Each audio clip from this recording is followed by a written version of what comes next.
চরমোনাই এবং এই আল্লামা মামুনুল হক সাহেব, চরমোনার শায়েখরা এবং আল্লামা মামুনুল হক সাহেব একসাথে হাতে হাত মিলিয়ে কাঁধে কাঁধ মিলিয়ে এই পথ হারা দিশেহারা মানুষদেরকে যেন আল্লাহ তাদের মাধ্যমে যেন এক প্ল্যাটফর্মে আল্লাহ তাআলা এনে দেন, বলেন আমিন।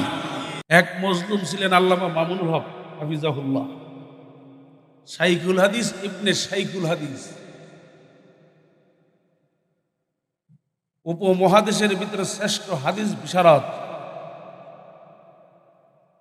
আল্লামা আজিজুল হক রহমতুল্লাহি আলাইহি, নাম শুনছেন না? বুখারী শরীফের প্রথম উপমহাদেশের মধ্যে সর্বপ্রথম বাংলায় বঙ্গানুবাদ যিনি করছেন এই ব্যক্তিটা হইলেন আল্লামা আজিজুল হক রহমতুল্লাহি। কেমন সুযোগ্য ব্যক্তি ছিল, কেমন যোগ্য ব্যক্তি ছিল। মক্কার হেরেমে বসে দোয়া করতেছে। রমজান মাস, কি মাস? ইফতারের আগে দোয়া কবুল হয় না? আগে তো এত সুন্দর ইফতারের ব্যবস্থাপনা ছিল না, ছিল? মক্কার হেরেমে বসা, ওখানে তো ফিরি ফিরি ইফতার বিতরণ হয়। আজিজুল হক রহমতুল্লাহের সামনে কিছু মুড়ি আর কয়েকটা খেজুর আর একটু পানি। আজিজুল হক রহমতুল্লাহি আলাইহি মুড়ি দেখার পরে বলতেছে যে এই যে মুড়িটার সঙ্গে যদি কাঁচা মরিচটা হইত তাহলে এই মুড়িটা না জানি কত মজা লাগবে। আমাকে বাঙালিকে একটা এরকম চাহিদা আছে না? তো ইফতারের পরে নামাজ পড়ে মক্কার হেরেমের থেকে যখন গেট থেকে বের হয়, মক্কার গেট, ওই গেটের মধ্যে দেখে দুই সাইডে দুই আল্লাহর বান্দা কাঁচামরিচ নিয়ে বসে রয়েছে আর বলতেছে যার যেই পরিমাণ কাঁচামরিচ দরকার পিরি পিরি লয়ে যাও। আন্না সুবহানাল্লাহ। আজিজুল হক রহমতুল্লাহ বলতেছে কামটা করলাম কি? আমি ওই সময় যদি কাঁচামরিচটা না কইয়া মালিকের জান্নাতটা চাইতে, আমার মন তো বলে আমি জান্নাতটি পেয়ে যাই। জোরে সুবহানাল্লাহ। আজিজুল হক রহমতুল্লাহি আলাইহির সুযোগ্য উত্তরসূরি শাইখুল হাদিস ইবনে শাইখুল হাদিস আল্লামা মামুনুল হক হাফিজাহুল্লাহ কারাগার থেকে মুক্তি পেয়েছেন, বলেন না আলহামদুলিল্লাহ। জালেমের জিন্দান খানার থেকে মুক্ত হয়েছেন, খুশি না বেজার? আর জোরে কার? আমরা দোয়া করি তার জন্য, আল্লাহ রব্বুল আলামিন যেন তার হায়াতের মধ্যে বরকত দান করে, আল্লাহ রব্বুল আলামিন যেন তার শরীরের শারীরিক সুস্থতার নিয়ামত দান করে, পুনরায় যেন আবারও